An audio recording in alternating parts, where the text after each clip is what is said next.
தண்ணீர்மலை அருள்மிகு ஸ்ரீ பாலதண்டாயுதபாணி கோயிலில் துர்க்கை அம்மன் சிலையை திருடியதாக குற்றம் சாட்டப்பட்ட 56 வயது மாதுவை மனநல பரிசோதனைக்கு உட்படுத்துமாறு ஜார்ஜ் டவுன் மாஜிஸ்ட்ரேட் நீதிமன்றம் உத்தரவிட்டுள்ளது. கடந்த ஜூன் 15ஆம் தேதி அதிகாலையில் இச்சம்பவம் நிகழ்ந்ததாக கூறப்படும் நிலையில் குற்றம் சாட்டப்பட்ட ஷானு தேவி எனும் அம்மாது மீது குற்றவியல் சட்டத்தின் கீழ் திருட்டு குற்றம் சுமத்தப்பட்டுள்ளது.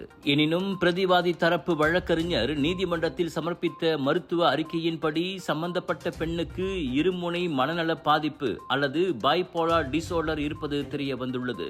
இதனையடுத்து அவருக்கு பிணை மறுக்கப்பட்டதோடு பேராக்கில் உள்ள ஹுலு கிந்தா பஹாகிய மனநல மருத்துவமனையில் தங்கி 1 மாத கால மனநல மதிப்பீட்டிற்கு உட்படுத்த மஜிஸ்ட்ரேட் உத்தரவிட்டார். இவ்வழக்கு வரும் ஜூன் 30ஆம் தேதி மீண்டும் செவிமடுக்கப்படும். சமையலுக்கு நேரமில்லையா? இதோ செஃப் ஈஜி ப்ராடக்ட்ஸ். சைவமும் அசைவமும் சூடு செய்து சாப்பிட தயாரான வீட்டு சுவை. ரூம் டெம்பரேச்சரில் பாதுகாப்பாக வைக்கும் நம்பகமான உணவு. எந்த ரசாயனமும் இல்லை, எந்த பதப்படுத்தும் மருந்தும் இல்லை. ஷாப்பி, லசாடா, டிக்டாக் எங்களின் அதிகாரப்பூர்வ அகப்பக்கத்தில் இன்றை வாங்குங்கள். செஃப் ஈஜி ப்ராடக்ட்ஸ், வீட்டு சுவை உங்கள் ஓட்டத்தில். விலையோ மலிவு, செலவோ குறைவு, தரமோ உயர்வு, மனமோ நிறைவு. மக்களின் தேர்வு என்ரிகோஸ் முழு ஆடை சத்துள்ள பால்மாவு.